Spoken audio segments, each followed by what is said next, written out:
ਹਾਲਾ ਮਿੱਤਰੋ ਆਖਲੀਆ ਖੁਰਦ ਆਪਣੇ ਪਿੰਡ ਦੇ ਨੇੜੇ ਰਾਤ ਜਹਾਜ਼ ਕ੍ਰੈਸ਼ ਹੋਇਆ ਇੱਕ। ਸਾਨੂੰ ਤਾਂ ਇਹ ਲੱਗਿਆ ਸੀ ਰਾਤ ਵੀ ਸਮੋਕ ਡਰਿਲ ਜਿਹੜੀ ਸਮੋਕ ਡਰਿਲ ਹੋ ਰਹੀ ਹੈ ਵੀ ਸਮੋਕ ਫਾਇਰ ਕੀਤਾ ਹੋਊਗਾ, ਪਰ ਹਜੇ ਵੀ ਬਿਲਕੁਲ ਆਰਮੀ ਲੱਗੀ ਹੋਈ ਹੈ, ਆਰਮੀ ਦੀਆਂ ਗੱਡੀਆਂ ਤੇ ਆਹ ਮਲਬਾ ਉਹਦਾ ਚੱਕਿਆ ਜਾ ਰਿਹਾ। ਪਰ ਇਹ ਦੇਖਣ 'ਚ ਇਹ ਲੱਗਦਾ ਵੀ ਕੋਈ ਛੋਟਾ ਮੋਟਾ ਜਹਾਜ਼ ਕ੍ਰੈਸ਼ ਹੋਇਆ। ਤੇ 1:15 ਦਾ ਟਾਈਮ ਸੀ, ਬਹੁਤ ਵੱਡਾ ਬਲਾਸਟ ਹੋਇਆ ਤੇ 2 ਬੰਦਿਆਂ ਦੀ ਡੈਥ ਹੋ ਚੁੱਕੀ ਹੈ, ਇੱਕ ਦੀਆਂ ਲੱਤਾਂ ਕੈਜੁਅਲਟੀ ਹੋ ਗਈਆਂ।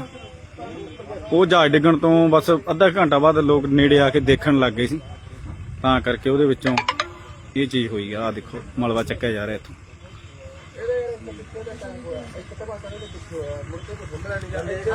ਜਿਹੜਾ ਦੂਜੀ ਵਾਰ ਵੱਡਾ ਤਾਂ ਮੈਂ ਸਾਰੇ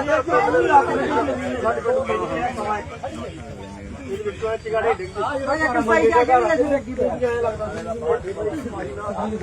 ਡਿੱਗਦੇ ਹੁੰਦੇ।